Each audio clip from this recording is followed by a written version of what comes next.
আসসালামু আলাইকুম, কেমন আছো বন্ধু? অনেকদিন পর তোমার সাথে দেখা হলো। ওয়ালাইকুম আসসালাম, কেমন আছো তুমি? আমিও ভালো আছি। বসো বসো। হঠাৎ এখানে কি মনে করে এসেছো? তোমার সাথে তো অনেক কথা জমা আছে, বলা হয়নি। সে কি আর বলতে, লজ্জার কথা, তোমার ভাবি আমাকে বের করে দিয়েছে বাসা থেকে। তা কেন শুনি? কি এমন করেছো তুমি যে ভাবি তোমাকে বাসা থেকে বের করেই দিল? আর বলো না, প্রতিদিন শুধু বলে বাজার থেকে তুমি হাঁস নিয়ে এসো, হাঁস নিয়ে এসো, হাঁস নিয়ে এসো। আমি না আজকে ভুল করে বাস নিয়ে এসেছিলাম, তাই আমাকে বাসা থেকে বের করে দিয়েছে। ও তাই বলো?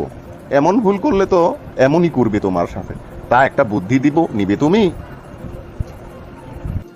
হ্যাঁ ভাই, বলো কি বুদ্ধি দিতে চাও দাও। আমার তো আর উপায় নেই, বাড়ি ফিরতে পারবো না হলে। বাজার থেকে একটি গোলাপ ফুল নিয়ে যাও, আর একটি বেলি ফুলের মালা নিয়ে গিয়ে ভাবিকে বলো, আর এমন ভুল হবে না লক্ষ্মীটি, আজকের মতো আমাকে ক্ষমা করে দাও। ধন্যবাদ তোমাকে এত সুন্দর বুদ্ধি দেওয়ার জন্য। ভালো থেকো, যাই তাহলে।